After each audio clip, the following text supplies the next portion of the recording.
Well, howdy, folks. It's time for Beyond the Smoke Barbecue Talk. So grab your drink of choice and come gather around the fire as we talk all things Beyond the Smoke. Featuring pitmaster chats from all your favorite names in barbecue. We chat about competitions, pits, meats, and everything in between. From barbecue to grilling, from trimming to smoking, we got you covered. Got questions? Let us know. We're always happy to hear from you. Thanks for coming, friend. We're glad you're here. Now sit back, relax, and let's talk some barbecue. It's time to go Beyond the Smoke.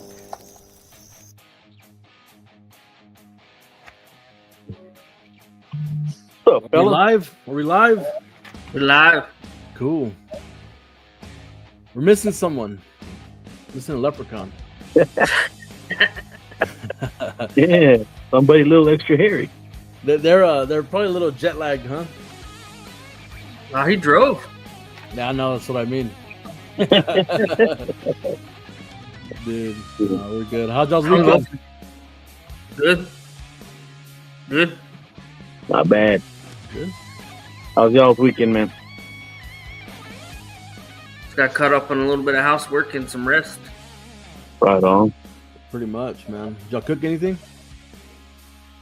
Yeah, I smoked a couple of briskets on Friday for my wife's Christmas party on Saturday, so doing all right, man. Pretty good. Damn, both of y'all had Christmas parties this weekend? Yeah, and then I got one, this Friday, but you had hers this last Saturday, so yeah. Hey, did you win anything? No shit. That's this week, bro. This weekend, yeah, my Christmas party. Oh, your wife. Yeah, for that one. Yeah. That's the same. Serge won some shit this weekend. Yeah, dude, I got lucky enough to get that last number called. Bro, last number called. Yeah. Yeah, no kidding, man. What's up, Kevin? What's going on, Kevin?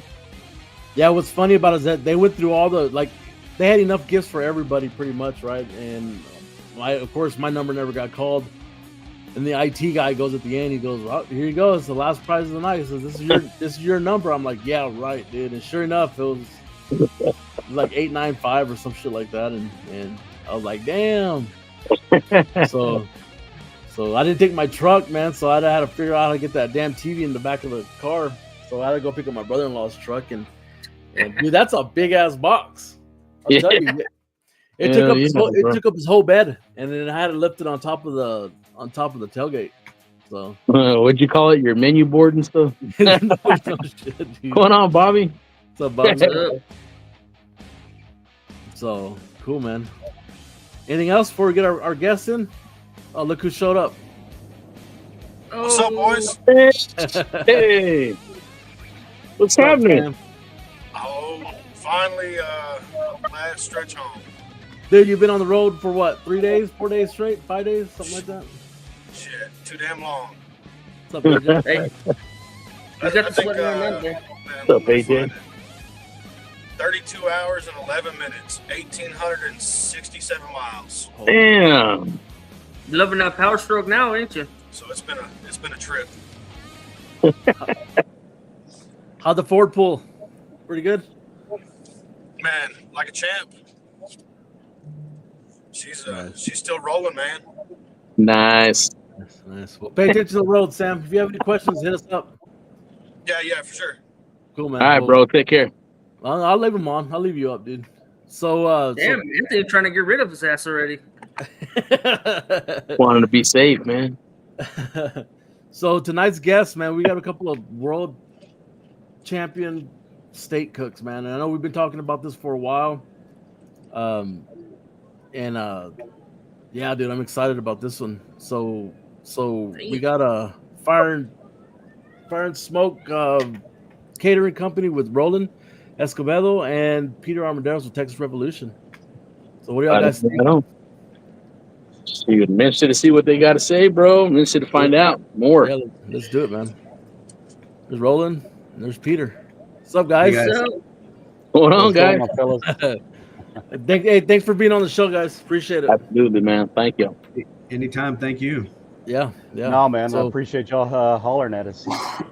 Yeah, for sure. I know we talked about we always have steak issues and steak questions, and I know Kyle's daughter she's going to be running for points this year. Hopefully, she'll be cooking some steaks, and I guess everybody needs help with steak, right? Oh, Yeah. always. Yeah. Most definitely. Absolutely. The guy in the dark. Let's see. Nah, it's just like barbecue, man. It's always definitely a learning experience, depending on where you're at and what the elements are out there. So Definitely never the same, for sure. Yeah. Always got to be able to adjust on the fly. For sure. So, Roland, let's start with you. Tell us a little bit about yourself. I know the guys didn't know much about you. I know you from a while back, right? We've known each other for a little bit. Yeah, a little while. Yeah, for sure. Cousins, a little bit of family back South Texas, but most definitely, man. My story really is I started cooking competition steak in 2008. A buddy of mine and his dad kind of decided to give that Texas steak cook-off in Hyco a try. It was probably their 4th or 5th year they ever had it, and we went out there and had a heck of a time. It's my favorite cook-off to go to, and we got 4th place. So from that moment on, we were hooked, man. I mean, just hooked. And then that was way before steak was really a thing. There was only maybe 3 or 4 competitions a year, in a few states around us, and that was it. You know how the SCA is now. I mean, heck, we were cooking against Brett Galloway and Ken, all those guys that, started the SCA. So, it was way before that.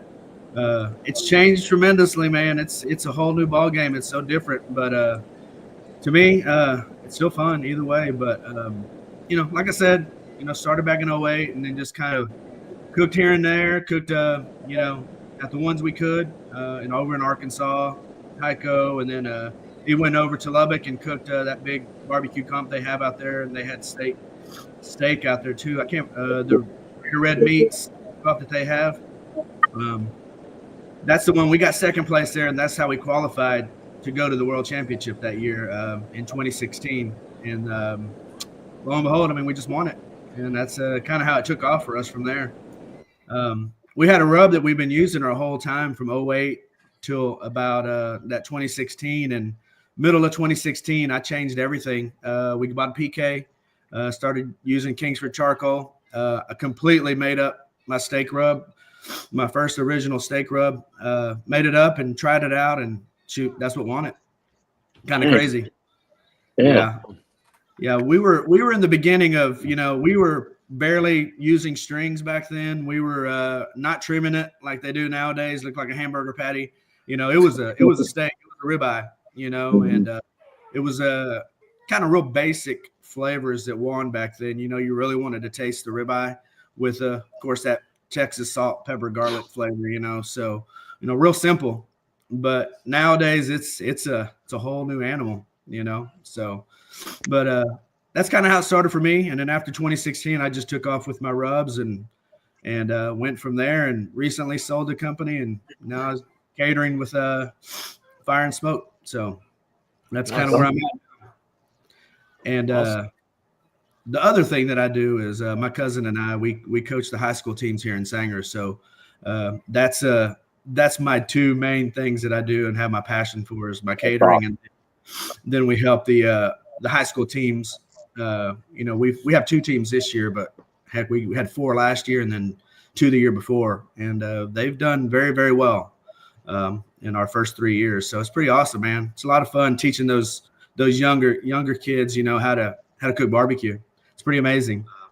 Right on. Yeah. And my daughter cooked better ribs than I do, man. She is freaking awesome. Oh, Awesome.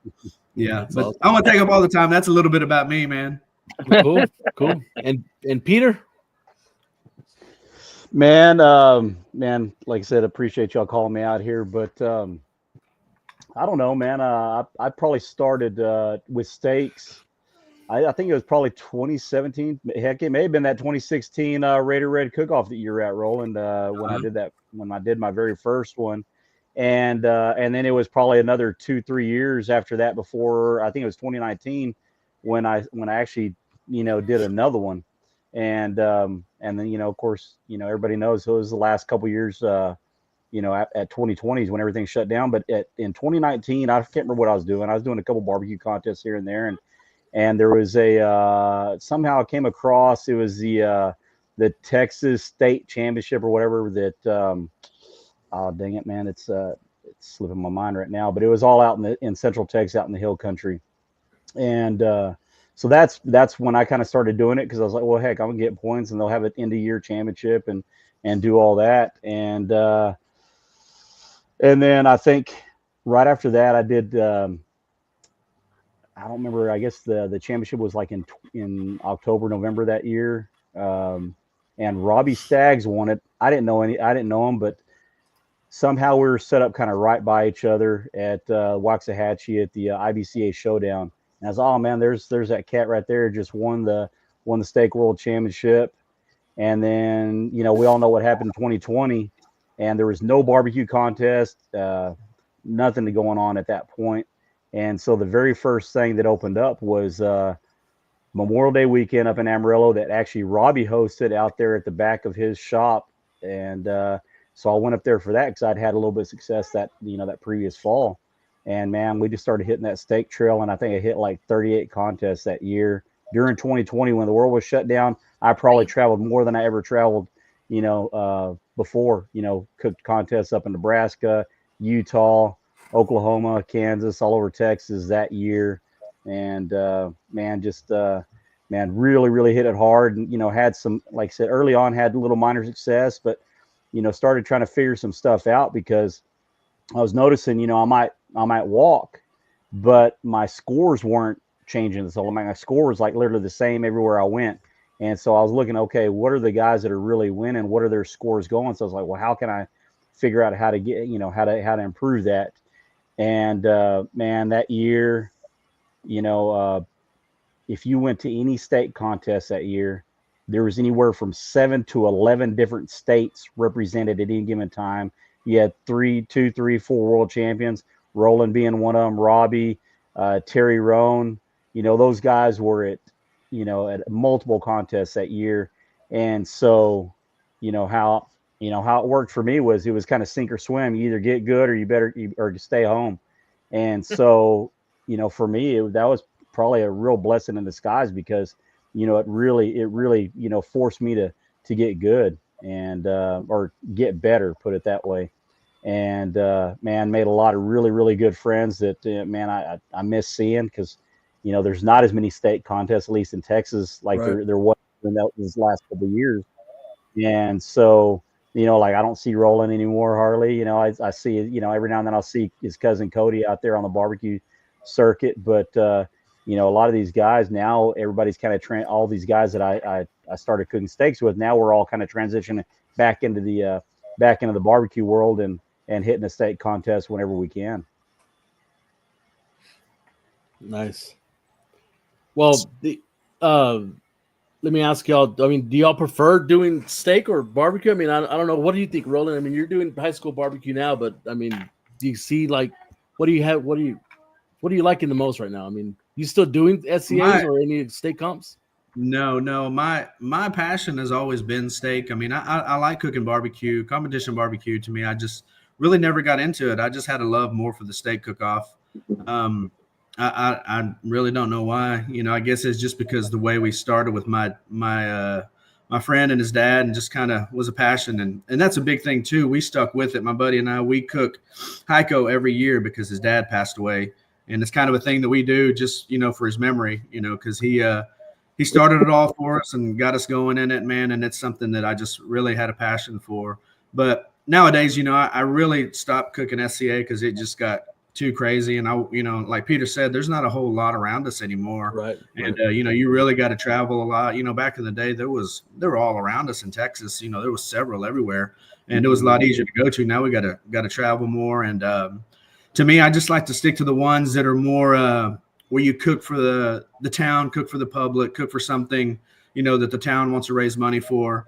Heiko being one of my favorites. There's one up in McAllister that I do, and there's a couple of others that I do that are kind of just hometown cook-offs. And the steak is a steak. It looks like a ribeye.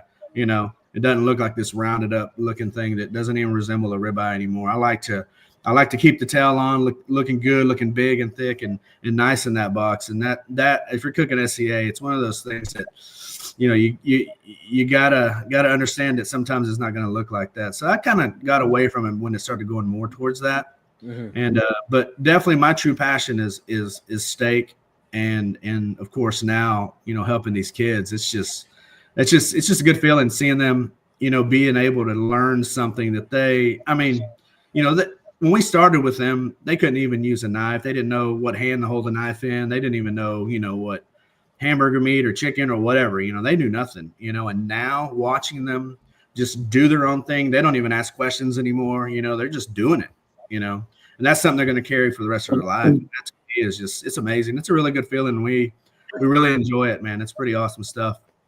Right. The high school stuff has got pretty popular here in the last couple of years, huh? Yeah, man, it's blowing up. This year the Nationals is in Kansas City. It's been in Texas the last couple of years, and then last year finally it went up to Branson, and then next year it's going to be in KC. So, or this season, which will be June, they're going to have it in Kansas City. So it'll be kind of crazy getting up there, cooking. Some of those teams from up there. It's kind of different. So we'll have to see. But hopefully it won't change much. Because I guess our mentality is good barbecue. If you cook good barbecue, it's good anywhere, right? So. Right. Hopefully we can just stick to our methods and do well. So we'll see. We got to make it there first, though. We qualified for state. We qualified for state, but we still got to get to nationals. So, I'm pretty confident we will. So speaking of that, Roland, so what? Hey, let me chime in there real quick. Hey, Roland. So with your kids, what titles have these guys won that y'all helped them with? The first year, one of our teams, the Beef Boys, they won the World Championship, which was a World Foods. At World Foods, they had the kids come and qualified to it. And one of our teams was first, and then I think our other team was second. So we got grand champion and reserve champion. The next year, we were national champions, and then my daughter's team, all girls team, won the Miss Tootsie Award. They were the best all girls team in the nation. Wow! And then last year, we were state champions. One of our teams got state champions. So they have a pretty dang good resume, but there's a team from down in San Antonio that they're pretty tough, man. So it's always a battle with them. So it's fun, man. But they have a really good resume, and they've done so well. I mean, I couldn't be more happy for them. Yeah, that's pretty awesome, man. Heck yeah. Yeah, I wish they could go to World Foods and compete again, but they kind of got away from that after that first year. I don't know what happened, but it was really awesome to have them get to see the whole World Foods kind of thing. It was cool. It was neat for them to walk around and see, that aspect of barbecue and cooking in those kitchens and stuff. It was really cool for them. Awesome. Heck yeah. Nice. Yeah, I really admire that you're stepping up and helping those kids, man. I try to. We do some competitions out here, and like you said, my daughter wants to do some points chasing this year for CBA, and I really think those kids are the ones that we're going to be competing against here pretty soon, right? You talk about 3-4 years, they're gonna be out here kicking our butts. Absolutely. Yeah. Yeah. And the crazy thing is now there's talk about it moving into college. So they're going to be possibly going to college and cooking competition barbecue. Don't say that. Man, I wish that was around where we were there. now we have to pay for tuition and kids barbecue. Yeah. That's pretty crazy, isn't it? Yeah. Oh, that's awesome, man. That's pretty crazy. Awesome, yeah. Man. And Peter, and you're doing any barbecue, or you're just all doing steak? Man, stuff? I'm doing a little bit of everything, actually, man. So, I had, like I said, not so much on the steak side anymore. Not that I don't want to. It's just kind of how some of these events have lined up. Like there was one in Graham this weekend, and it's the Winter Wonderland. It's a fantastic event. I just couldn't make it. Had I been able to go cook this weekend up barbecue, I actually would have cooked up at the Denton, the Outlaw Roundup. I was really looking forward to doing that, but I had to be back at work. I'm actually in Big Lake right now because I'm helping a buddy of mine, because the winter months, it slows down at my normal work. So I'm helping him do some catering jobs out here at these frac sites. And so I'm out here, man, at one of these little cabins or whatever. But, what you're talking about. But yeah, actually, I was actually in Terlingua this weekend. So I actually did a chili cook-off. So it was my first sanctioned chili cook-off. So that was cool. It was completely different than, anything else. Like once you start putting in competition in any food sport, it's completely different than how I do it at home or the processes and trying to come up with, a solid recipe. So that's interesting. I kind of want to do a few more of those if I can. And, and see what happens. But man, I've cooked, KCBS, I've cooked Lone Star, IBCA, Outlaw, CBA. I've cooked, of course, World Food Championships, and then I've also been able to cook with the MBN with my buddies out there, Hog Addiction, Marcel Borgazon, and Chad Whittington and that crew.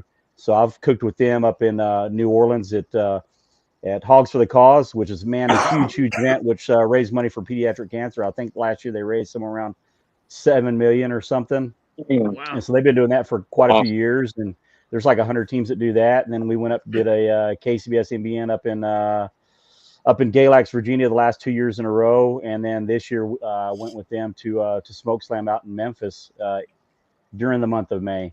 And that was pretty cool. We RGC'd that, one whole hog in that event. So, man, I do, I like to cook. I like to go out there, and I've met a lot of really awesome people doing food sport. And most of, a lot of people I keep in contact right now is like, if it wouldn't been for food sport, I don't know that we ever would have met, gone to weddings and, been, like I said, been over the United States, man, and just meeting and cooking and meeting great people. Right. Right on, man. Hey, Peter, I got a question for you. Yeah. At home, is it rare, medium well, or is it well done? How do you like? Man, I like my medium rare if I can. Medium rare to medium, that's where I like mine. If you get like a really, really good, super high end quality steak, as long as it's not cold, I can do rare. Like I just don't want to be biting into ice crystals. I know buddies of mine that, that I grew up with, we'd go to a steakhouse or something when we were in high school and college, and they say, man, wipe the ass, slap it on the grill, and put it on a plate. And I've seen it many a times where them steaks would come out that way. And I'm like, nah, I don't like the texture of it like that. And then of course, when you start getting medium well, man, it starts turning into shoe leather. And a lot of the old school people, the older generations, some of them still enjoy it like that. But I think a lot of that had to do with, you had to worry about, diseases and, bugs back a lot more than you do now. Right. What about you, Roland? Same question. Well, if it's a Midland Meat Company ribeye, it's medium rare. That's for sure. Dude, those things melt. Those things melt at that. They're 135, so good. 140, man. Oh my God. Yeah, one of the absolutely. Best ones I've ever had. Best ones I've had. What kind of meat are y'all cooking? What's that now? What kind of meat? Where y'all getting y'all's meat at? Well, I have a small meat market over here in a little town north of me called Hess Meat Markets. They have a place up in Munster, Texas, kind of German town. up there, and they put a little store here in a little town called Valley View, and that's where I like to go in there and get my steaks. They got some good stuff in there. But usually for special occasions, I'll order from out there and have it shipped in.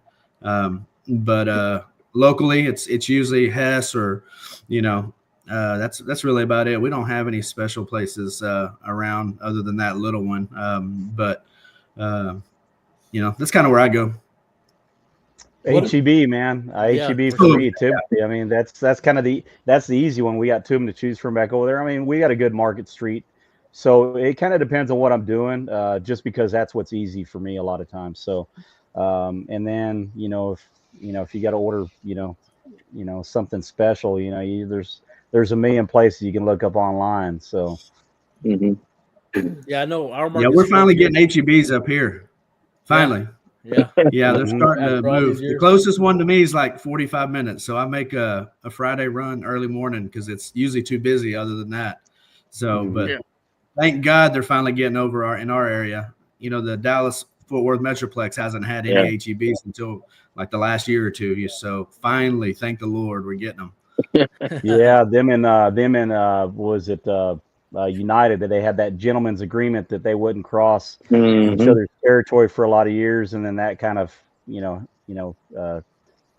change over the last couple. But they've always had up in for a good number of years Central Market, which is a high end HEB.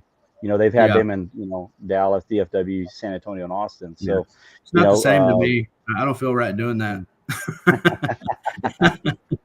Yeah. I grew up, in Robstown. We had that HEB right there, man. That's just like, it's just, it just doesn't feel right going to the uppity Central Market. They're always in Frisco and Plano. That's not right. Shoot, it's even harder to get into that place, man. It's a dang zoo up in those places, man. Don't go on a Sunday morning, that's for sure. Oh, man. Same here. You ever make it back to Robstown, Roland? Yeah, I did, unfortunately. Quite a few months back, one of my cousins passed away, but yeah, it's either a wedding or a funeral that we make it back. Yeah, that's pretty sad, but that's kind of the way it is, being, the life we live with, a high school senior daughter of mine and an 8th grade daughter. And that's, they just take up all our time, so getting back and getting down there and seeing family, it's, we need to do it, but unfortunately, it's really hard. Yeah, for sure. For sure. Are y'all looking for steaks? What are y'all looking for as far as like a try hard or big caps, or what are y'all looking for? Yeah, go for it, Peter.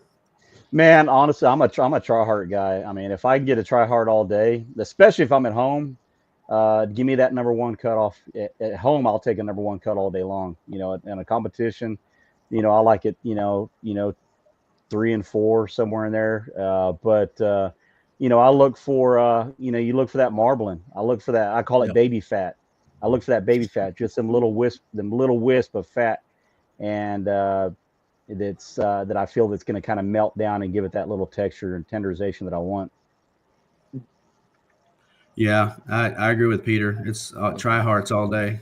Yeah, I was actually just explaining to a guy that wanted to know, he knows nothing about steak and ribeye, and explaining to him, and I showed him pictures and pulled it up on off Google, pictures of kind of what a try hard looks like. I said, dude, if you're in the store and you see these, you better buy them. If not, you're wasting your money. You're wasting your money. It's just, the most tender. So I'm definitely a try hard person too. And like Peter said, got to look for that good marbling, space real as evenly as possible throughout. And just, to me, it's just, there's nothing like it. It's so good. About that 3rd or 4th cut, man, it's money. So good.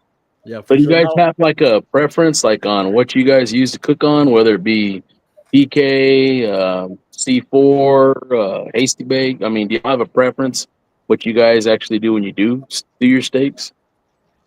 Yeah, I was always a PK guy until I started using the Hasty Bake Ranger. The 2 reasons why I choose a Ranger is because the charcoal grate on the inside, you can raise and lower it in a pinch. It also has a little side door that you can open and throw in, wood chunks or whatever if you need, real quick.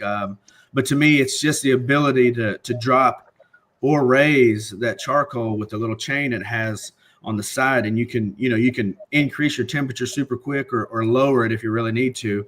And then it has a little steel plate too you can throw on the inside if it's way too hot, because I've gotten that sucker over 1,000 degrees before. And I had to throw that plate in to get that temperature down really fast and drop it down, throw that stainless plate in there and get it down, because if I didn't, those grill grates were about to melt. So Wow. yeah, that sucker gets hot. I mean, I got burns all over my arms from that damn hasty bake. But to me, it literally, I think it's one of the best cookers on the market, just for the simple fact of, being able to, when you're in that pinch, you got to do something real quick. You can do it really easy. And that PK, I always used a classic PK. And that PK, I had to pull off the grates, pull all the shit out, your grill grates, everything out of it. And then you get to the middle, and it took forever for that the aluminum to cool down of the outside of that. It stayed hot forever. So to me, once I started cooking on that Ranger, it was just, I fell in love with it. So absolutely. Man, I started off actually with a $5 PK Junior I found at a farm sale. And so, I found that thing out there. I kind of knew what it was, and I was hoping that, somebody else out there didn't know what this cooker was. And I bid $5 on it. Nobody bid against me. I took it home, had the original grates in there, the original wheels, cart, and everything. And and I spent more money on a set of grill grates and, a few cans of paint. And that's what I started off with. I'm running now. Most of the time I'm running the M80, the M Grills M80. So it's a little brother of the M16. And man, I love the M Grills on there because I can, it's got a lot of airflow through it. It cranks up hot and fast. And then, in a lot of ways, kind of like, and I think Roland kind of had something to do with that M16, but man, it's a great design. The M16, I don't use it as much anymore because I'm not cooking out of a trailer, man. That thing's so dang heavy. But man, that thing's a beast of a cooker, man. It's definitely worth the money. And now with the M6 and the M80, it still gets a lot of great airflow, still heavy duty, but it's half the weight. And, I can throw that in a lot of different places and travel with it a little bit easier. And it cooks pretty much just as good. And is it a stainless grill, Peter? Yeah, both of them are the ones that I cook on are stainless. I think I had the first stainless over the. Yeah, I preferred the stainless M grills over the regular steel. They cooked way better. Yeah, I really like that. Yeah, no, I love it. I mean, they're great. I mean, there's so many good cookers out there, and the main thing is, man, know your equipment, learn it, and go with what works for you. Because I know a lot of people that cook on the hasty bake. I know a lot of people, well, not as many as they used to, that are cooking on the Webers, but you still see a few of them around, and I mean, you can make good quality steaks on anything. Yeah. So I bought one of those M80s from Joseph Fuentes. What are you using for that thing? Are you using just briquettes, or are you using lump for yours, or what? No, I use straight briquettes. So I'll use the Tex Original briquettes on that. And so, when I used to use the M16, if I had like a double, two steaks that I would cook with, I might throw in a couple of char logs in the bottom of it. But man, really for the most part now, man, it's straight briquettes. And, if you want at the very end, you could always throw in some pellets right when you're finishing it up, or they'll throw in a chunk of wood or something like that if you want a little bit of smoke. But man, I like briquettes because they run consistent. What about you, Roland? What are you putting in yours whenever you cook? It's straight briquettes. Yeah, I usually do roll oak briquettes in mine, and then a little bit of post oak chunks here and there right before I throw the meat on. Get that little post oak smoke on there. Dang. Yeah. Right on, man. Yeah. Nice. So, do you guys real big on injecting or brining, or do you guys really don't have a preference on that? I personally have always been a marinade person. When I started cooking and won the championship, that first year I had started using my original marinade in that, and it did as well. And then later on, I developed another marinade that was kind of focusing on a couple of different things. My original marinade didn't really tenderize as much because I tenderized not with the fork, but with just like kind of a, just a small skewer, so I could really focus on certain areas when I was tenderizing the spinalis.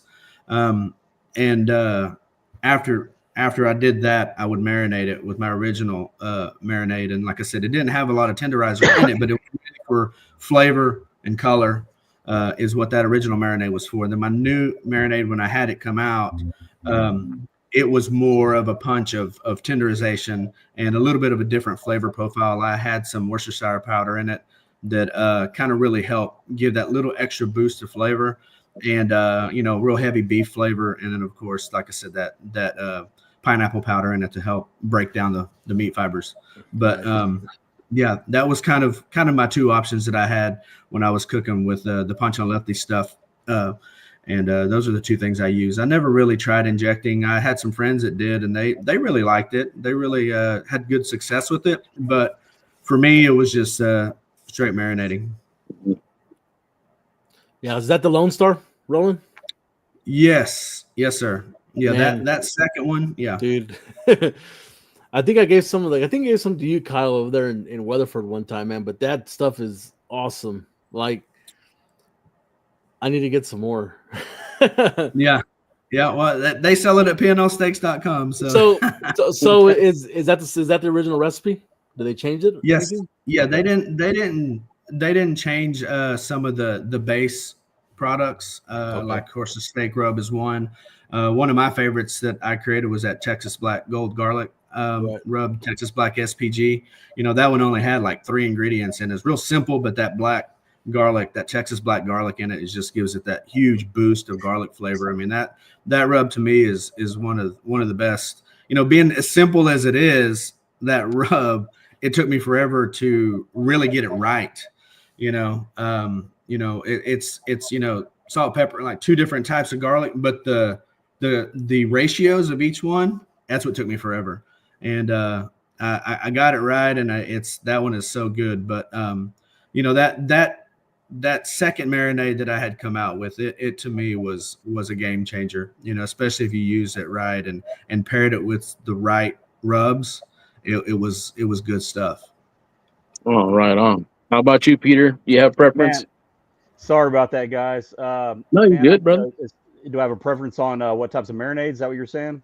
Yes, sir. Whether you inject or do you use marinades or brining or any type of, what technique you really go for? No, I mean, I typically, like I said, I marinate when I'm on the competition trail, and at home I typically just do a dry brine. I'll season it up a couple hours before if I can, and let the salt do the tenderization for it on that. But man, I've tried Roland's, I've tried Wicked Pig, Moo Magic, and Bullseye by Texas Oil Dust. And so they all do good. They're all different. It kind of depends on what flavor profile you want. Man, I'll depending on if I'm like on a dry spell, I'll pop, testing out different stuff back and forth and switch it up, if I'm not hitting for whatever reason. Right on. Awesome. Hey, Peter, tell us a little bit about how that was running around and cooking for Sam's Clubs all over the place. It was different. I mean, it was cool. So I got to go up to the DFW area quite a bit. I did that in May and I did it again in October.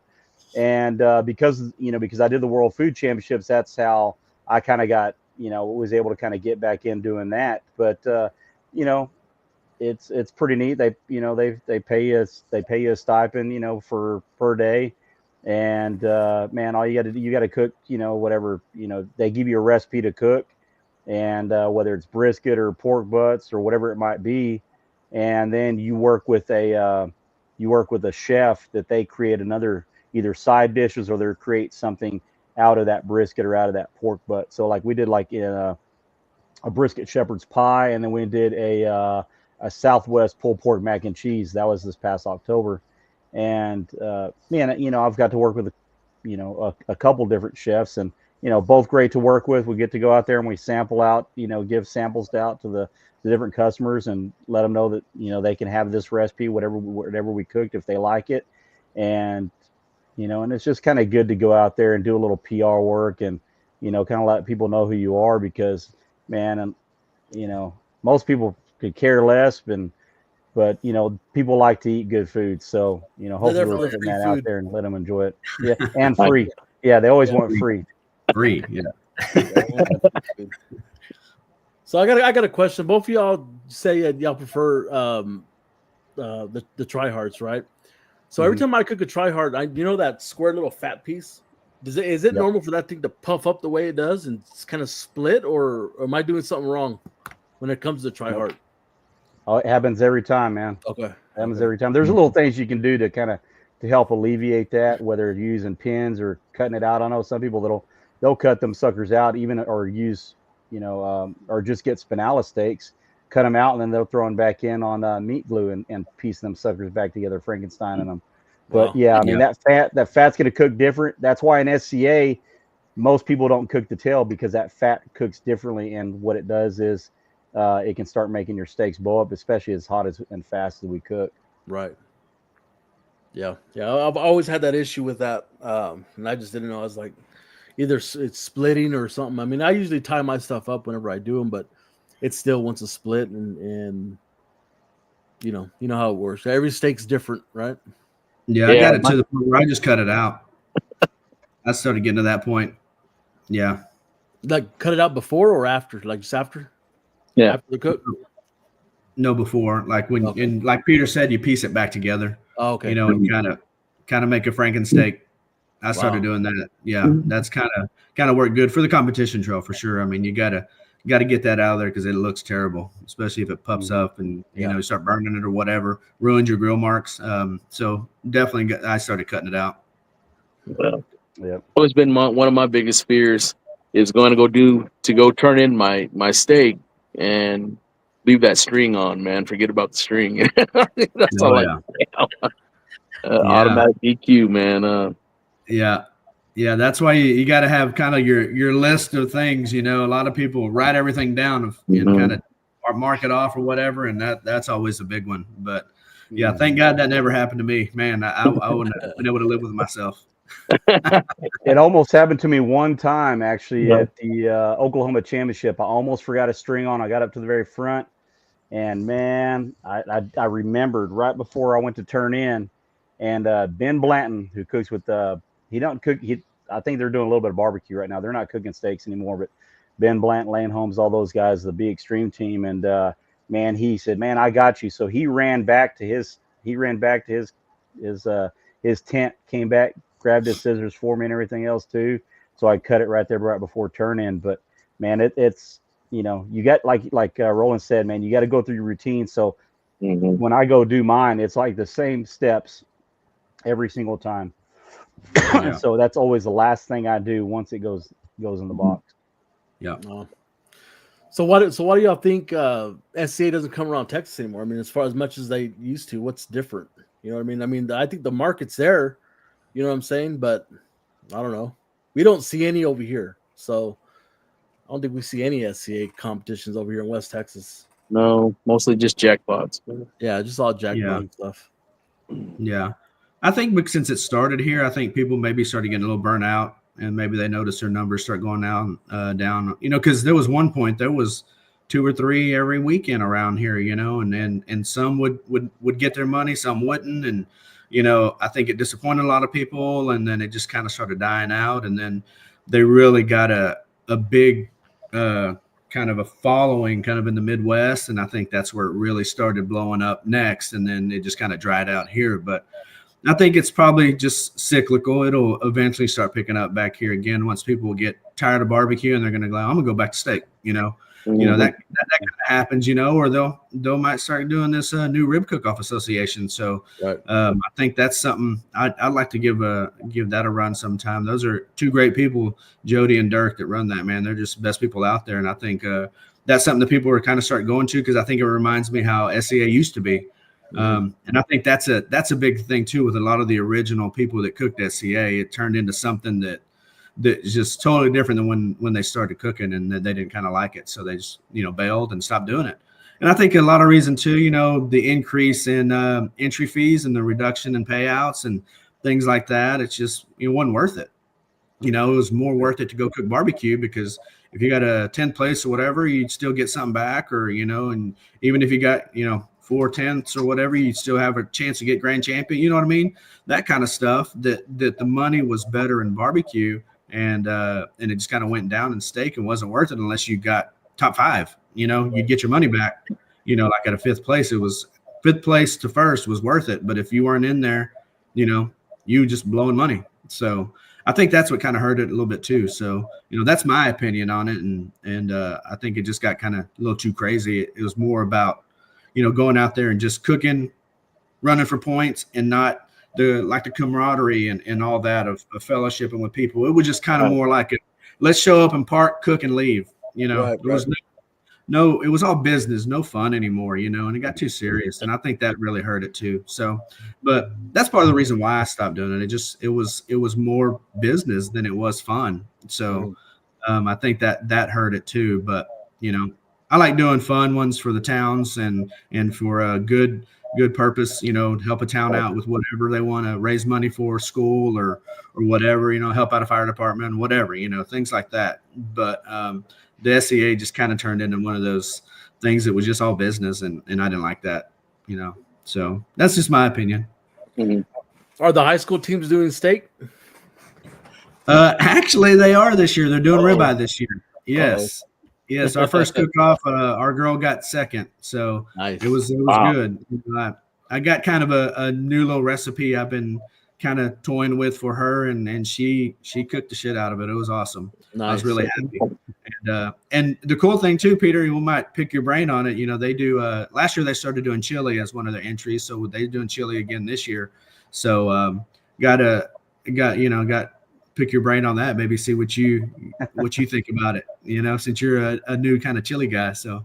Well, yeah. I don't know. I don't know if I'd call myself a chili guy yet, but I was picking the brain of the rep there, and she's been cooking since like 1982, and so she said she's tied twice at the Trilingual World Championships and lost on a coin toss both times. Wow. And so I'm like, okay, well, I want to talk to this lady a little bit more, but I know a couple other guys, Henry Stevens, who does a lot of steaks right now and ancillaries, and so I think he's won a world championship as well too in Chile. But man, it's they're all different beasts of their own, man. It's it's always something new to learn, which is cool. So are you putting beans in your chili, Peter? That's the question. Well, this was a Tober one, so no, you can't put beans in there. But if I'm at home, man, I cook a pot of beans on the side, and I got my chili separate, and then I'll marry them the two for my personal taste at the very end. But I don't cook them together. Not when I do it typically. Yeah. Hell yeah. I don't care what they say, man. You can put beans in chili; it don't matter. It's good. I mean, here in New Mexico, we do. I know that. Everybody likes what they like, man, and I don't. It's whatever, man. Just as long as you enjoy it, that's all that matters. Right. Nice. Yeah. So, what are you cooking on now, Roland? Well, I'm 47 years old now, man. I'm cooking on RecTech. There you go. Cooking with them pellets, man. Yeah.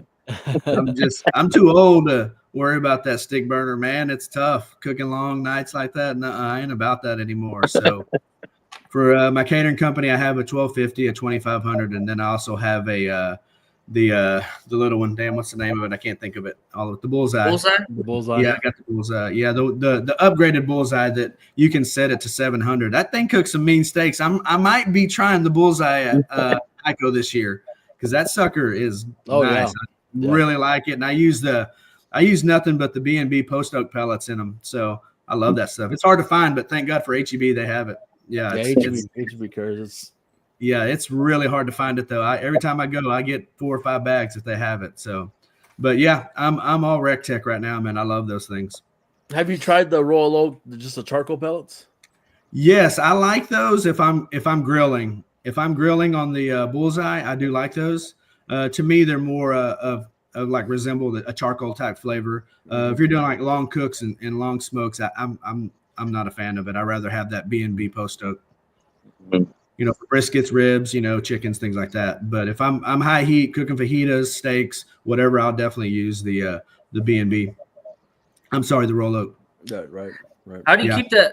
How do you keep that little bullseye from fucking flaming up on you? You have to cover that cast iron piece in the middle, or what? No, you got to keep it clean, man. That's the biggest thing. If you don't clean that sucker often, you're going to get screwed. And then, the grill grates help when you put it on top, just to keep that flame from going up. But, when I usually cook my steaks on at about 625 is what I like to cook it on. And I haven't had trouble yet, especially with the grill grates in it. But if it's dirty, it gets bad. You got to start a damn grease fire pretty bad. And that's the scariest thing with that bullseye, though, is if it's the grease down in there and it starts a big fire, you're going to be in trouble because that thing flames up bad sometimes. Sure. But, yeah, you got to really stay on top of it and keep it clean. Fucking Serge let my daughter borrow his in Andrews, and apparently he didn't clean his very well or something. Probably not. Hey, that was a first place pork chop, though, dude. So Yeah. Still hit first place? First place. Yeah. Oh, there you go. So Something worked. Yeah. Yeah. The next week, Kyle had one on his doorstep. I said, I told you.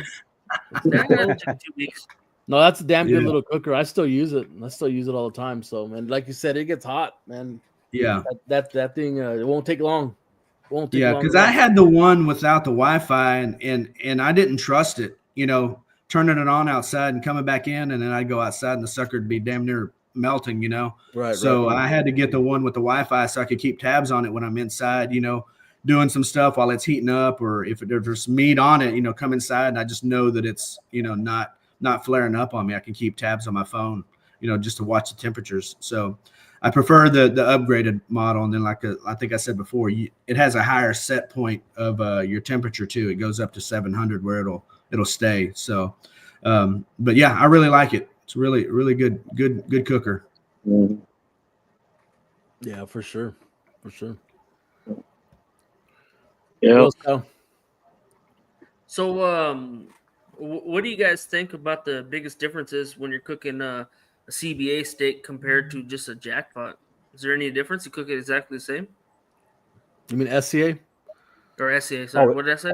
SCA versus jackpot. Oh yeah, completely different, man. I think the jackpot, you don't have to trim it. You can trim. You still need to trim, I think, a little bit, but man, let the steak be the steak on the jackpot. Whether it's CBA, or any of the other ones, and with the the other thing is too is like, man, you may get a judge in there that still thinks medium's not cooked enough with the jackpot. I've had those comments before. Whether you turn in a medium rare or medium, or like, oh, it needs to be cooked more. It's like, man, you're killing me here. But those judges shouldn't be judging steaks. But it was funny because we actually did a KCBS one the year before at the Raider Red. It was a KCBS steak one, and we ran into some of these certified judges that flew in from like Virginia and Ohio, and their comment was on the ribeye steaks that they were too fatty. Nice. And so, there was a couple other comments that were pretty questionable that they said because they thought we should be cooking 3 Wagyu briskets to turn in 6 slices also.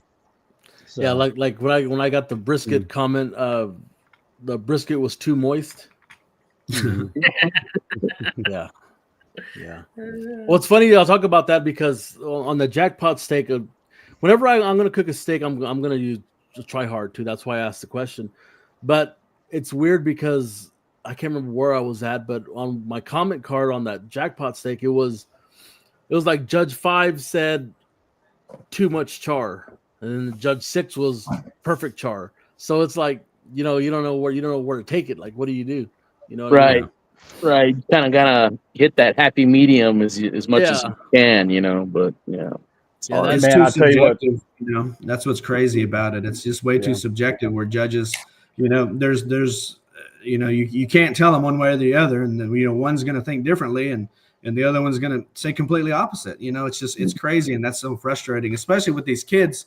When we cook with them, they're just judges that are off the street, parents, teachers, whatever, coaches, people just off the street. They're not certified judges. They don't learn anything. They have a crash course right before they judge it, and then they say crazy things like you said, Serge. It was Yeah. Too moist of a brisket or whatever, too Right, tender, this. And it's like, are you kidding me? Like, it's the inconsistently. So you just got to learn to make a good, steak or whatever, just kind of across the board and be kind of just generic, really, not be too overly salty, too overly peppery, too much spice. It's just got to be a good happy median. And that's what's hard, because you're still going to get one judge says too much salt, the other one says not enough salt, and that's what's tough about cooking for the general population like that. You just really want it to be just middle of the road. And that's what me and Cody kind of shoot for with these kids is middle of the road food, that it's going to be good. We hate when people say that's the best thing I've ever put in my mouth. That comment, that's the best brisket I've ever had in my life. I hate those comments because that's not what we're shooting for. We're shooting for, man, that's a damn good brisket, or that's a damn good steak. Not that's the best I've ever had, because that person says that's the best I've ever had, but this guy next to him is going to say that's the worst shit I've ever put in my mouth. Right. So, you know what I mean? So that's why you shoot for that middle of the road flavor. That's kind of how we've always been. Our stuff has never been just blow your top off. That's so damn good. It's just like, man, that's really just a good freaking steak. And that's kind of that's the best they've ever had and give you.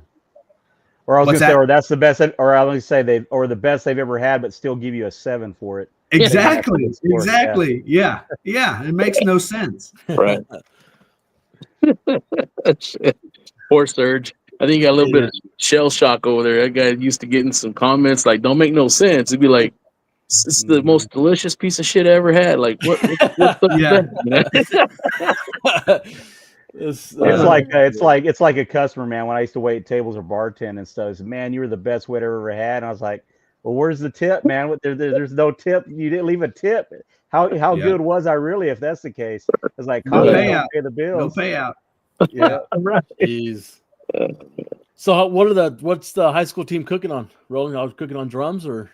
Yeah, for the ribs, my daughter cooks on a short rib drum smoker. The chili this year, it's kind of crazy. We used to use a little camping little stoves, and this year we had to cook over charcoal. So I've been cooking it in the Ranger, just for having them cook it in the Ranger, because just the simple fact of being able to raise and lower that grate. Nice. And it has to be cooked over charcoal is the rule for chili, and it has to be in a Dutch oven. So kind of been having to do that. So we cook it and we have two Rangers. So we cook the steak, and then and we have the roughneck, the hasty baked roughneck is where we cook the chicken. This year they're doing, instead of half chickens, they're doing crazy chicken lollipops. I don't know. Yeah, I heard about that. Yeah, that's kind of it really is one of those things that's kind of baffled. Why? Because the half chickens, teaches them so much more than doing the lollipops. You learn so much more cutting the whole chicken and trimming it and doing all that to it, and learning the different pieces of the chicken and what temp that needs to be done at versus this piece and things like that. And I think they're just kind of losing out on that one on what they're learning and just cooking, the legs. So, and then the final category this year that they threw a curveball at us is grilled cheese. That's a tough one. So wide open. So, and we cooked that one on a flat top griddle. Those Loco flat top griddles that they have. That's what I use. Have them use. So, yeah. So, yeah. Hasty baked represented 3 of the grills, and then short rib drum smoker, and then the Loco griddle. It's kind of what they use. All right. Nice. Well, I don't know. Kyle, is your daughter going to get in a high school team around here? They still have them, don't they? They have them, man. But you got to remember, my daughter's homeschooled too, right? Oh yeah, you're right. Yeah, and she's only in 7th grade too. So they have middle school teams. Oh, do they? I don't know. Yeah, they have a lot of middle school teams out there too. It's crazy. So my kids are homeschooled, and they're in like a homeschool group. And my wife, I guess they did ask my wife if I could come in there and help teach them that stuff. But it's kind of hard to get in there with work. You know what I mean? Yeah. Because they're doing that stuff at 10, 11 o'clock in the morning. And you know how 10 and 11 o'clock in the morning is, right? We're fucking balls to the walls, emails, phone calls, everything else. So yeah. Yeah, and Friday's off, Friday off, the weekend off or whatever. We're traveling for a cook-off somewhere. Yeah. Well, I think this year for World Food Championships, I think they had, instead of the barbecue teams, they had individual, World Top Chef Junior. So I don't know if they had it broken down in like middle school and high school, but I know there was a few kiddos over there this year up in Indianapolis. Yeah, So that might be that's something to look into. Right Yeah. on. Mhm. Come on, man. Hey, so Peter, question I got for you Mhm. on the M80, what temperature are you Yep. running that steak at? I like mine, same thing on the M grills or any other cooker I'm at. I like mine, right around 600. If I can hit between like 590 and 610, that's where I like to be at. And Well, that just my works daughter best cooked- for me. My Mhm. daughter cooked one the other night on that M80, and it was at like, I don't know, probably 475, 500. That was Mhm. the best fucking steak I've ever had. Heck yeah. Maybe it just took a Interesting. little bit longer. Well, I mean, that's all it is. I mean, he's like it changes, how, a little bit of your process, but man, there's been times where for whatever reason, I didn't reload charcoal or something else like that, and I had to cook steak at that time.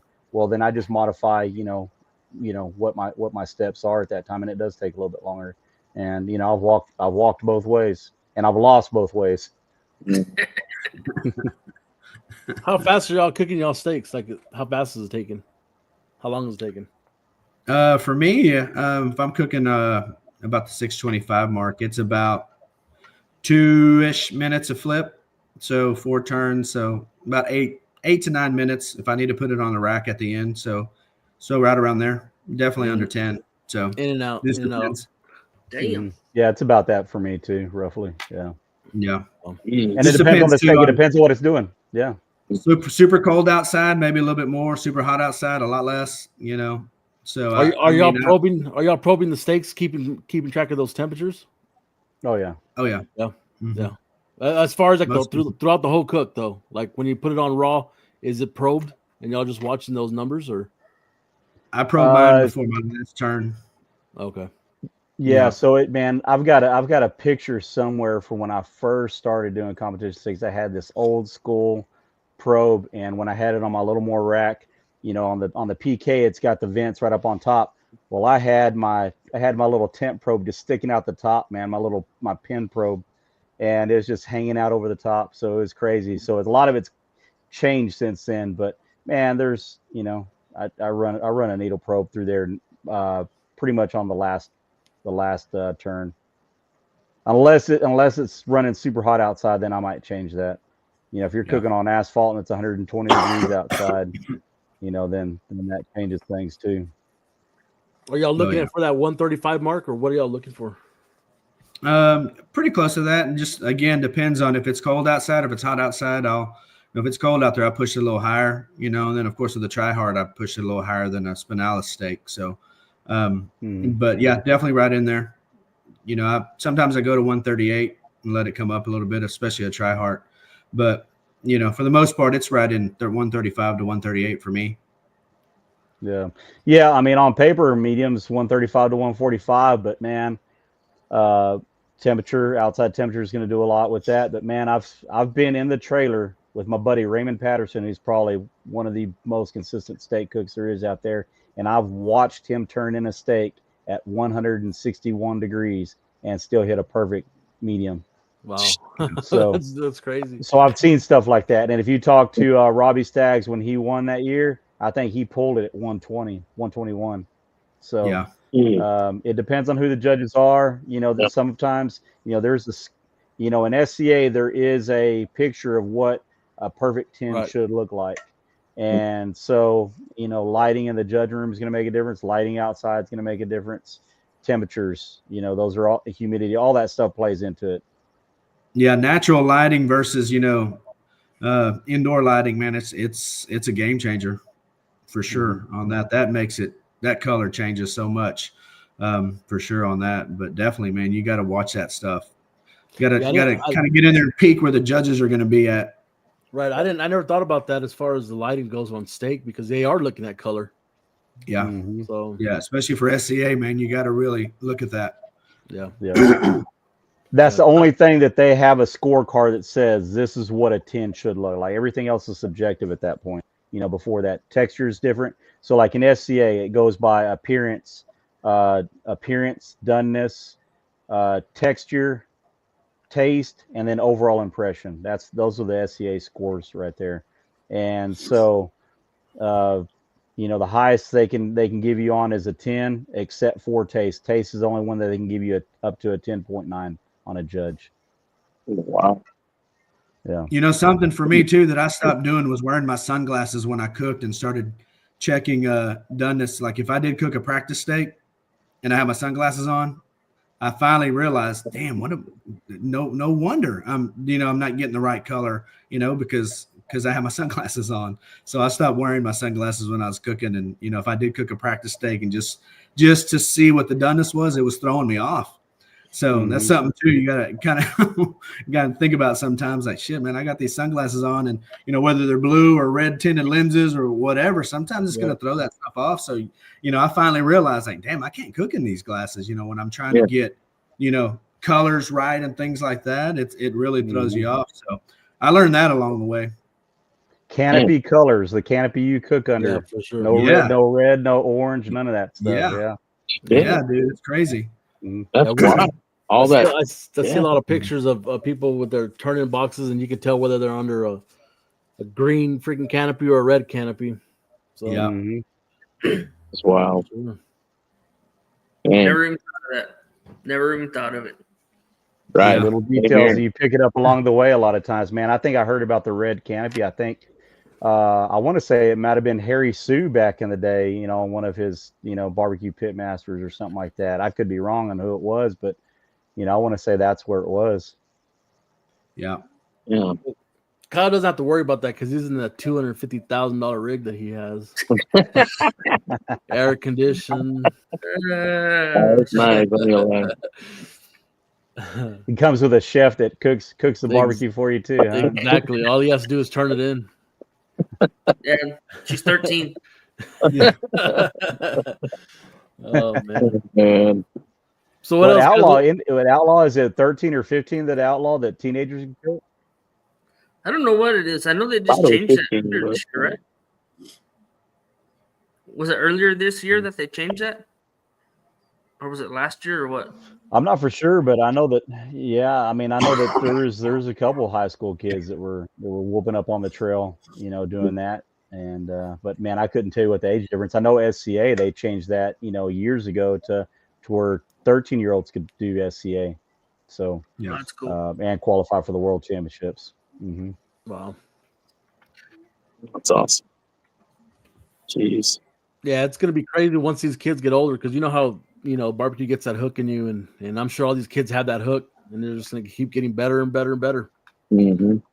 So, oh man, especially these women and these girls. What was it? Yeah. Wasn't it outlaw? Wasn't it Grand and Reserve this weekend? 2 women. Yeah. SCA points. You've seen Sandy Brown up there. Shauna used to whoop it up on the trail back in the day too. But man, you got all these women out there that are cleaning house with all the guys and back in the day, it was a man's sport. Now it's anybody's sport. And with these kids coming up, man, you'll see. I know there's a couple of them that are right out of high school that are cooking barbecue, man, and they're always hitting pretty good. Mm-hmm. Man, my daughter's a national champion tri-tip cook last year. She won first place in tri-tip last year when we were in Branson for the high school stuff. Yeah, kind of crazy. Yeah, and the grand champion was an all-girls team, so it's nuts. Mm-hmm. These girls are whipping these boys up. Awesome. It's crazy. Man, I tell you, I can't cook as good as I do without my wife because the palate that she has is just 10 times better than mine. She knows what good food tastes like. And I feel like I know what good texture is, but she knows where the flavor's at, Oh yeah. I trust my daughter more than anybody. Her palate is spot on. I ask her, what does this need or what I got to do, and she tells me. It's crazy. Those girls pay attention to those details too. That's what's really insane. Yeah. They're so detail oriented. It's crazy. And organized. Oh yeah. These girls, man, they're so organized. Yeah. compared to an all boys team, these girls have little boxes, pink colored boxes where they put all their stuff. And I mean, it's crazy. They're so organized on top of it. It's hilarious. Yeah. And I'm sure working as a team, they probably leave the ego at the door too. Whereas the guys, everybody wants to be chief, you know? Yeah. Anthony, go ahead. Anthony, you better say something nice about your wife so she don't hit you. No, actually, bro, she's brutally honest, as you guys know. But you'll let me know. She's kind of like the one. I mean, I'm surprised she's not the one doing the comments on Surge's shit. You know what I mean? But she's brutal on me. So yeah, she's very honest. Just make you step the game up. When does the high school season start, Roland? Is it something that doesn't stop? They already started. Let's see. Our team had their first competition in October. So like September through like February, March, maybe. The state championships, usually that Cinco de Mayo weekend down in Burnett. So they have cook-offs from pretty much the start of school all the way till I think they can qualify maybe in April or something to go to state in May. So that's kind of the season, how it goes. And then nationals is in June. So that's kind of their season. So if my daughter's team qualifies for nationals, it'll be after they graduate high school, they'll go compete. So yeah, all the 5 girls on my daughter's team, they're all seniors. So it'll be the last year for them. Wow. Yes. Any scholarship opportunities they've had?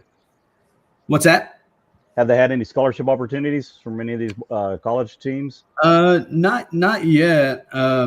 I think it's still in its infancy, starting that up. But I think hopefully soon we'll really start seeing how big it is in high school and start doing it up in the universities. So that'd be amazing. I think that'd be really cool. I mean, why not? They have it'd be pretty cool to go get a barbecue scholarship to a D1 college. Kind of like football players.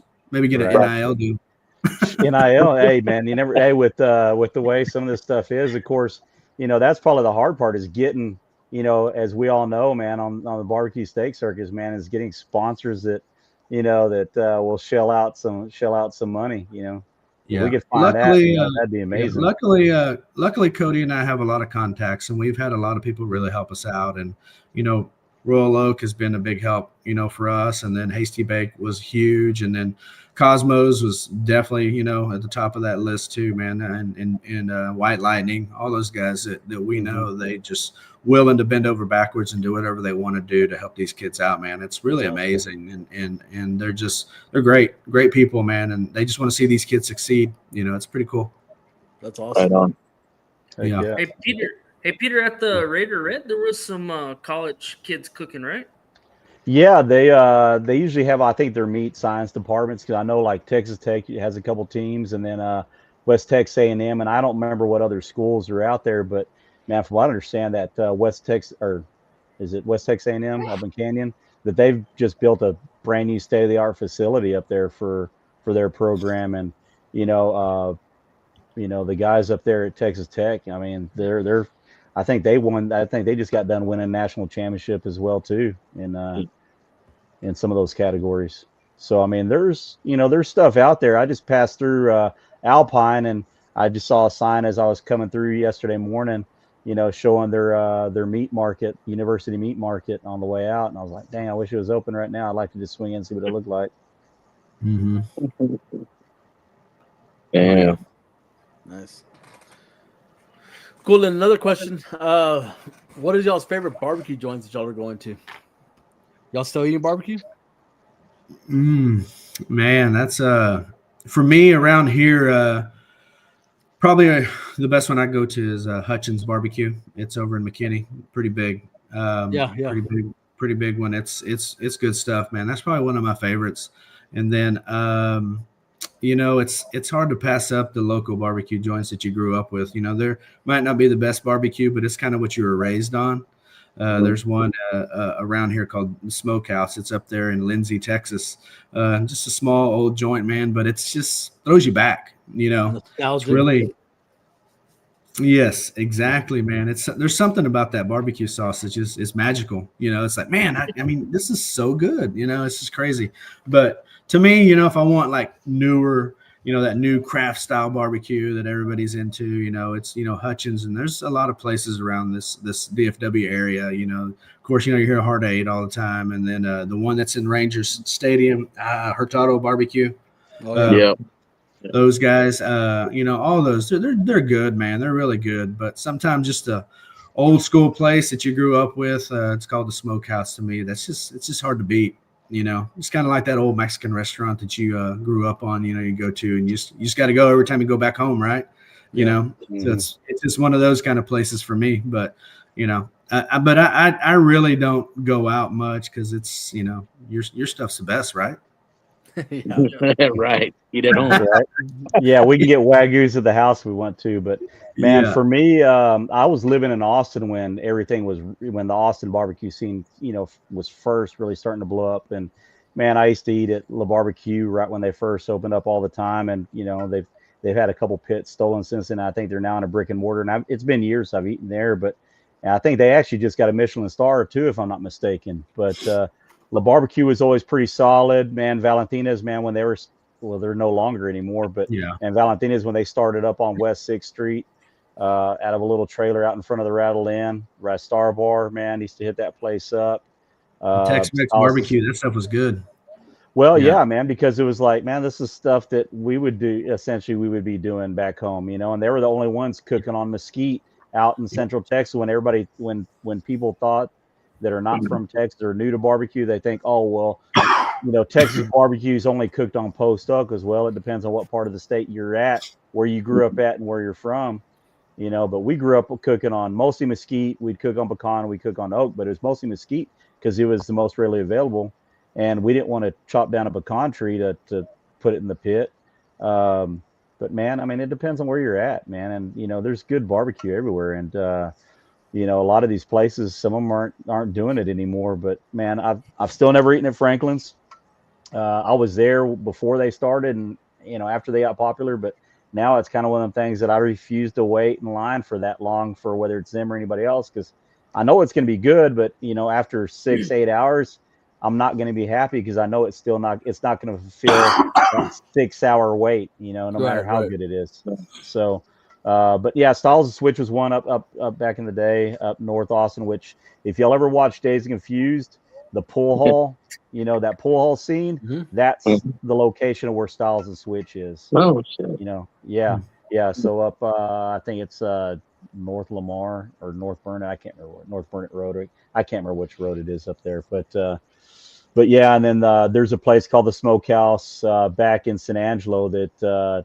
That's pretty solid. They used to only open, a few days a week. Now I think they're open every day. But man, I don't go out and eat barbecue like I used to unless I'm traveling. And one of the last really, really good ones I think I went to was Burnt Bean. Probably a year or two ago. So. Right on. Cool, boys. Anything else, Anthony, Kyle? Nah, bro. I mean, my main thing was about what they cooked on, man, and what their method was with frying and injecting and stuff. So yeah, oh yeah. Yeah, I think blows it's my mind though. Blows my mind, bro, on the canopy thing, and just like the sunglasses and all that stuff. I wouldn't have never thought any of that. Pretty cool. It's crazy. Yeah. I think Peter said so. In the details, man, you really got to watch all that stuff. For sure. Mm-hmm. Yeah, and that even goes for just like the ribs, right? I mean, you're always looking for color, but if you're wearing sunglasses, you know what I mean? It blows everything. So yeah. Well, it's the same thing. I mean, it's the same thing you look for. Like, let's say you look for the seasonings in there. What are you wanting to do? Do you want a coarser grain? Do you want a finer grain? It depends on what your process is. It also and also goes to how hot you're cooking or how low you're cooking. Are you cooking in a cast iron pan or not? If I really want a steak, to really, really enjoy it, I want a cast iron pan steak, man. Just like a burger. I don't want a burger over the barbecue pit. I want a dang, I want a burger that comes off a griddle. That's how I want my burgers, man. Them old school burgers, a little greasy, a little bit, So, but it's appearances have changed, and at least SCA wise. Yeah. Nice. Let me bring in this leprechaun real quick. Oh, Hey Sam, you have any questions for these guys? No, man, none at all. I learned a lot. What are you thinking? Oh, I was so in a jackpot, man. I've never been good at steak. I cook a badass steak at home, but then I always get comments, not my flavor, too fatty. How do you combat those type of comments? Yeah. Don't get too fancy. Yeah. In the jackpot for sure, man. It's don't overthink it. I mean, don't really like I said earlier, I just always just tend to keep it simple. Simple the better for me. I've been doing this technique, and I have the girls doing it on the team. Is on one side of the steak, I'll do like a coarse grind of salt and pepper. On the other side, I'll do like a fine, more flavorful rub, and it just works so well. And the top side with the finer rub is the side I have them put up for appearance. So when they cut the steak and put the coarse grind goes down on their tongue first, it just gives that top of the salt, pepper, coarseness of it. But you still on the top get the flavor of the other rub, but it just looks better because of your grill marks you put on that finer rub. So that's something we've kind of been working on, and it's done well, and it looks good, and it tastes great. So, but it's real simple stuff. Right. Yeah, And then you don't want I burnt. don't know You if don't I want missed burnt seasonings. Yeah, you don't want burnt Right. seasonings. Clean your grates. Clean your Yeah. grates. Yeah. And Yeah. I don't know Between if I each missed flip, right? Yeah, every flip. Yeah. Yeah, Sam. But are y'all putting your steaks out? Letting them get to room temperature. You putting them on cold? Is it just kind of a preference thing? Yeah, for me, I don't I never put it in the cooler really after I get it. I don't like it to get too cold. I like mine to be a little more room temp. I mean, unless it's super hot outside, I'll put it in the cooler if I need to. But for the most part, I try not to get it cold. But that's just my personal preference. And I know Peter said earlier he likes to put his rub on and kind of let it sit a while. I'm a 10-minute beforehand and pat it in real good and throw the sucker on. I don't like my rub sitting on there very long. Because the way my style of cooking, when I tend to leave it on there and it kind of goos up a little bit, starts sweating so much, it just ruins my grill marks. The way I cook. So that's why I like it to be fresh and dry when it goes on the grates, because it just my style of cooking, it gives better grill marks for me. Yeah. Gotcha. It's all process, man. I mean, it's like everybody's got to work. Cause I mean, I've cooked with a lot of guys, and we've 3-4 of us in one trailer, and each one of us have a different rub process, a different, just from top to bottom. And I've seen guys, man. Jonathan Frerick used to be a hell of a steak cook. He didn't cook anymore, but he's from Wichita Falls. Man, I would see that guy season his steak and literally throw it on the grill. Yeah. And man, that dude, I mean, probably 9 times out of 10 he was walking top 10. Damn good cook. Yeah. Mhm. Yeah. Crazy. Yeah, I've done that before, and I put out it turned out a good steak at Fort Davis, Anthony, when I was an hour Oh yeah, behind. right. Yep. Beautiful steak. He walked over. He said, "When you put your steak on?" I said, "Man, it's still got an hour." He said, "No, you got like 20 minutes." Best steak you ever cooked. Right. Oh, You it was didn't have to damn think good. about it. You didn't have to It was think damn about good. it. The judges didn't think so, but Oh, man, man. it just melted in your mouth. It was good. Mm. Yeah, if it was the people's choice, man, definitely would have nailed it for sure, man. It was good. Oh, Cool man. boys. Cool boys. When are you gonna get some more caps, Roland? Need to get one of those. I don't know, man. I need to get a big order and send y'all some. Just Yeah. send me your address. I'll get you guys caps here. Nice. hell yeah. Right on, bro. Y'all can represent a little bit over there in Oh, Midland definitely. area for me. Definitely represent. Definitely. Anything else, guys? We good? Hey, y'all One more- mentioned earlier one- before I one even more thing. came on, man. Yeah, so y'all were mentioned earlier as like where the hat was. that I normally Exactly. That's what I was gonna. So there's There he is. There you go. There he is. So I Right usually on, wear this brother. when I'm cooking, so I had to bring it out. So Right on. Awesome. Thanks for Yeah. inviting me on the show, fellas. It was a blast. I enjoyed Roland, it. I appreciate it, Peter, man. We appreciate it, No, man. thank Appreciate you, yeah, guys. man. I mean, being it's on. like, man, thanks for bringing me on with Roland, man. It's been a long time since I've seen this cat, but man, I it know, was always a good time every time we would run into each other. Yes, sir. Been way too long, man. Oh yeah, it's been a little bit. Actually, probably the last time I saw you, I think it's the year I won when y'all won the at the World Food Championship. That may have been the last time we saw each other. Yeah, that's right. That probably was, wasn't it? Yeah, Mhm. I dang. think Time so. flies. Like I run dude. into Cody. I run into Cody on barbecue, but Yeah, still not enough, man. If you know, yeah, hopefully this next year I'll get to cook a little bit more barbecue right, and right. maybe Yeah, start off with the CBA championship and then go to the shed. I don't know. yeah. Right Good on. deal. Hey, if you ever have any questions, just holler, man. I'm always willing to talk steak Yes, with sir. anybody. Thanks, man. Yes, sir, Roland. Appreciate that. Awesome. Time, fellas. Thank Same you. here, Cool, y'all. boys. All right, we'll talk to y'all. Bring y'all down. Thanks again, guys. Thanks, Thanks, guys. fellas. Thank y'all. Yes, sir. Did you catch any of that, Sam? Yeah, I caught most of it. I can't hear anything that Kyle says. He's been loading for the past hour. It's that Midland internet. It's all Oh, right. it's fucked up on my side. That's all right. No. He probably didn't have nothing good to say. No, it's I because don't it's know. it's Notice up nothing. there in the middle of nowhere, Oh, literally. So Oh man, great show, man. Great show. that was That was awesome. awesome, It was bro. great. A lot Yeah. of It information. was good listen. A lot of information. Exactly. I never knew, like, wow, it was that detailed and in depth, bro. It was pretty crazy, man.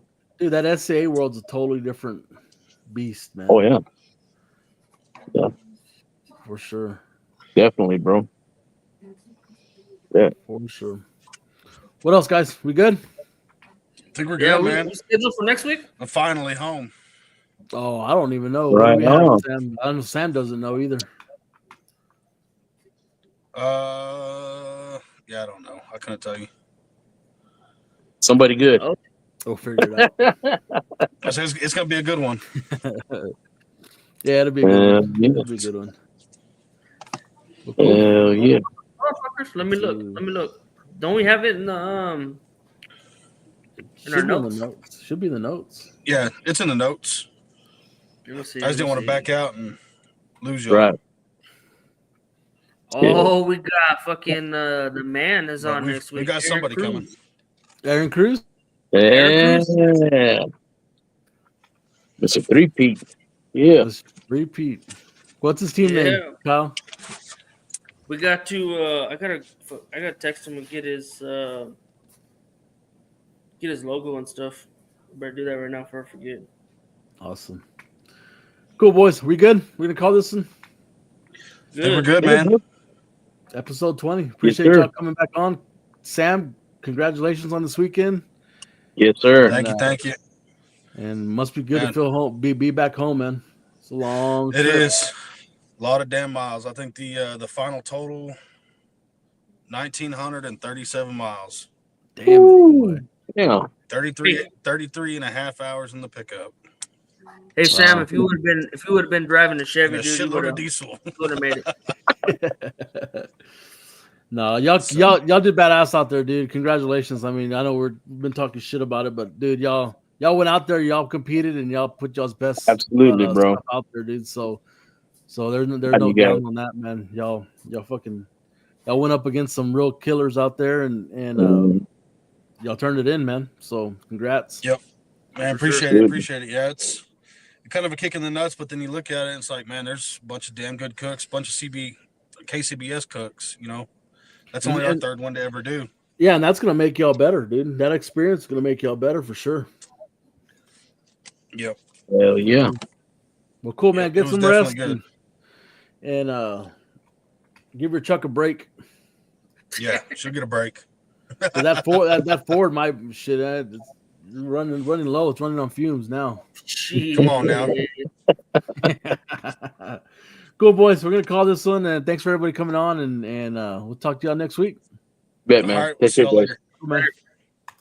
This is Parrish Randall, and this concludes this episode of Beyond the Smoke. Thanks for stopping by, friend.